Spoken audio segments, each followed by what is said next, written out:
ایک اور حدیث سے یاد آئی، یوشک الامم تداعی علیکم کما تداعی الآکلۃ الی قصعتھا، ایک دن آئے گا میری امت کو ایسے تقسیم کریں گے غیر جیسے دسترخوان پہ روٹی تقسیم کی جاتی ہے ٹکڑے ٹکڑے کر کے۔ تو صحابہ نے پوچھا اب من قلت نحن یومئذ یا رسول اللہ، یا رسول اللہ کیا ہم اس دن تھوڑے ہوں گے؟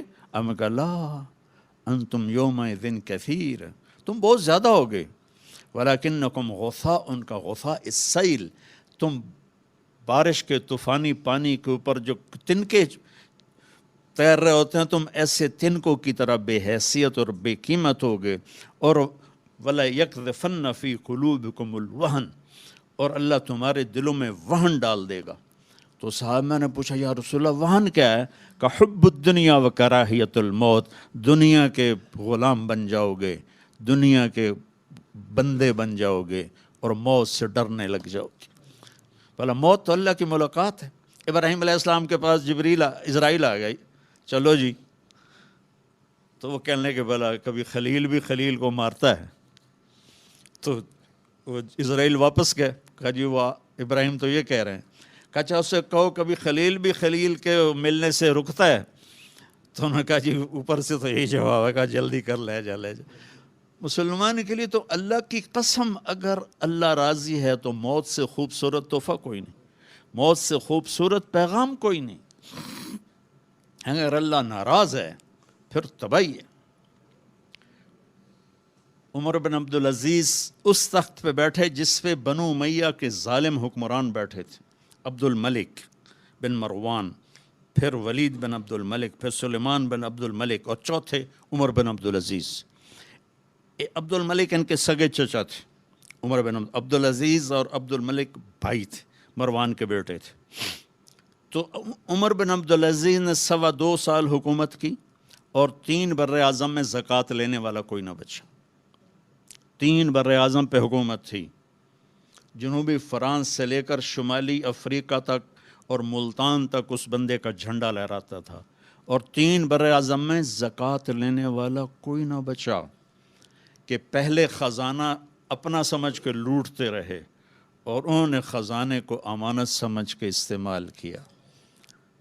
تو وہ انہوں نے بلایا شام کے قاضی رجا کو، کہنے لگے دیکھو عبد الملک میرے چچا مرا تھا تو میں اس کی قبر میں اترا تھا تو اس کے چہرے کا رنگ کالا سیاہ ہو گیا تھا، اور اس کا چہرہ قبلے سے یوں ہو گیا تھا، اور عبد الملک کی یہ جگہ سرخ تھی سیب کی طرح۔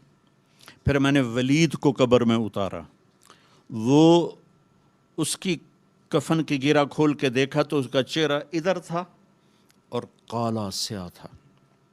پھر میں نے سلیمان کو قبر میں اتارا تو اس کے چہرے کو دیکھا تو کالا سیاہ تھا اور قبلے سے ہٹا ہوا تھا، بلکہ سلیمان کی ڈیڈ باڈی جب قبر کے قریب گئی، ہم قبر میں اتارنے کے لیے کوئی رومال لاتا ہے، کوئی ادھر ادھر حرکت کرتے ہیں تو اس کی باڈی ایسے سے ہلنے لگی، تو اس کے بچوں نے کہا ہمارا ابا زندہ ہے۔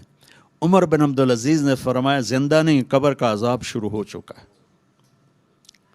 اور یہ ان تینوں کا جرم کیا تھا؟ ظالم تھے، بددیانت تھے، قومی خزانے کو ذاتی ملک بنا لیا تھا۔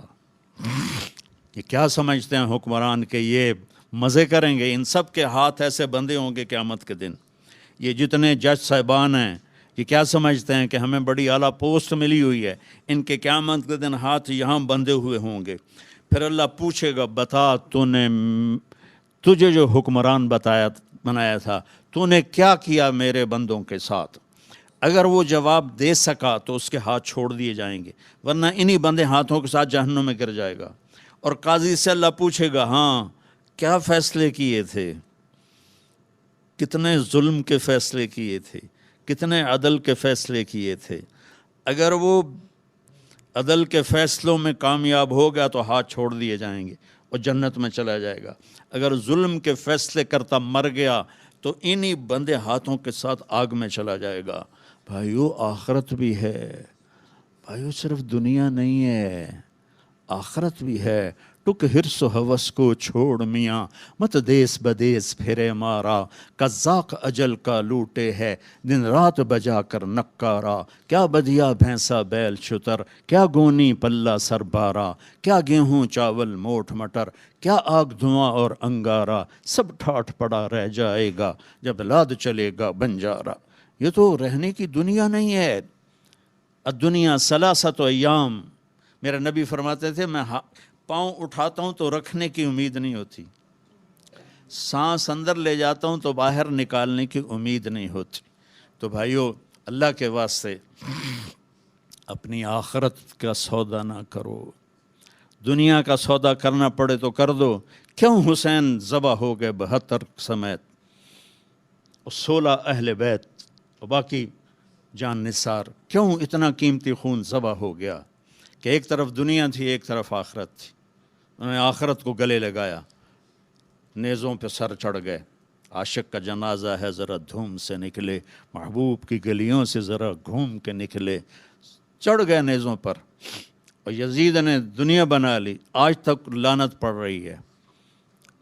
تو بھائیو، میں ساری قوم کو ہاتھ جوڑ کے کہتا ہوں، ہم مل کے اب توبہ کریں، اور ہم ایک ایمان، اس کے بعد نماز کوئی نہ چھوڑے، نماز کی پابندی کریں۔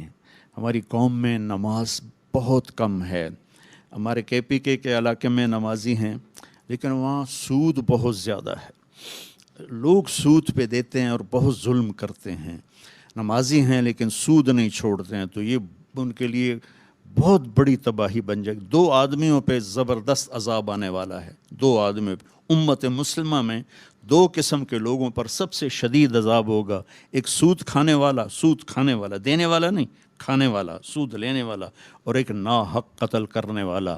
ان دونوں کے لیے سب سے خوفناک عذاب ہے جہنم کا، اہل ایمان میں سے۔ زانی شرابی کے لیے وہ عذاب نہیں ہے جو سود کھانے والے اور قتل کرنے والے کے لیے ہے۔ تو نماز پڑھو، ساری قوم سے کہتا ہوں نماز پڑھو، اللہ نے رزق دیا ہے، زکوٰۃ دو، قرآن پڑھو، اللہ کے واسطے قرآن پڑھو، اللہ کے نبی کی سیرت پڑھو، علم حاصل کرو کہ میرا رب مجھ سے کیا چاہتا ہے۔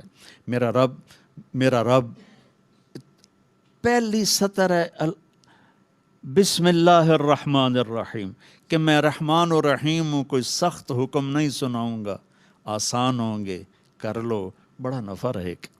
تو قرآن پڑھو، نبی کی زندگی پڑھو، صحابہ کی زندگی پڑھو، اور قرآن کو اپنا ورد بناؤ۔ تیسرا کلمہ، درود شریف، استغفار، چلتے پھرتے اٹھتے بیٹھتے اپنا یہ ذکر بناؤ، اور اپنے اخلاق کو بلند کرو۔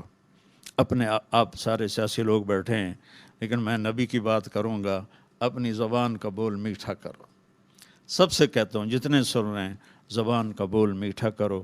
میرے نبی کو پسند نہیں ہے شدت کے بول، اور ایک یہ بعد میں کہوں گا۔